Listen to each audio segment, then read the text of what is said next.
31 डिसेंबरच्या रात्री नृत्य केल्याच्या कारणातून कणाननगर इथले काही नागरिक आणि वारांगना संघटनांच्या महिलांमध्ये बाचाबाची झाली होती।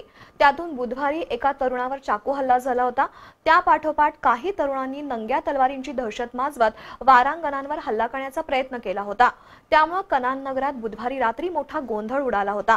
आज सकाळी इथल्या काही नागरिकांनी वारांगनांना या परिसरातून बाहेर काढण्याची मागणी केली, मात्र शाहूपुरी पोलीस ठाण्याच्या आवारात पोलीस निरीक्षक संजय मोरे यांनी इथले नागरिक आणि वारांगनांमध्ये समझोता घडवून आणला।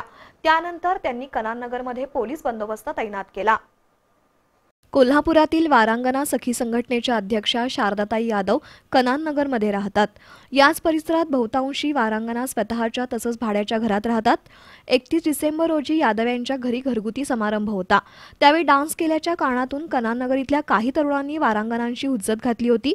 त्या वादातून बुधवारी इथल्या पंकज उर्फ धीरज सुतार याच्यावर चाकू हल्ला करण्यात आला होता। या प्रकरणी गणेश सावंत विरोधात शाहूपुरी पोलिसात गुन्हा दाखल करण्यात आलाय।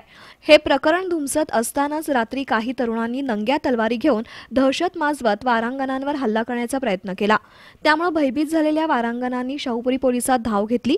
पोलिसांनी या ठिकाणी तत्काळ बंदोबस्त लावला। आज सकाळी काही तरुणांनी इथल्या वारांगनांना परिसरातून बाहेर काढण्याची मागणी केली, मात्र शाहूपुरी पोलीस ठाण्याचे निरीक्षक संजय मोरे तसंच सभागृह नेता दिलीप पवार यांनी नागरिक आणि वारांगनांना समजावत पोलीस ठाण्याच्या आवारात त्यांची बैठक घडवून आणली। दहशत माजवणाऱ्यांवर कारवाई करण्याचं आश्वासन देत वारांगना महिलांनीही परिसरात शांतता राखावी असं आवाहन पोलीस निरीक्षक संजय मोरे यांनी केलं आणि नागरिक आणि वारांगनांमध्ये समझोता घडवून आणला। त्यानंतर कणाननगरमध्ये पोलीस बंदोबस्त ठेवण्यात आलाय। यावेळी वारांगना सखी संघटनेच्या अध्यक्षा शारदाताई यादव, बबनराव सावंत, अमजदभाई पठाण, श्रीराज होळकर यांच्यासह नागरिक आणि वारांगना उपस्थित होत्या।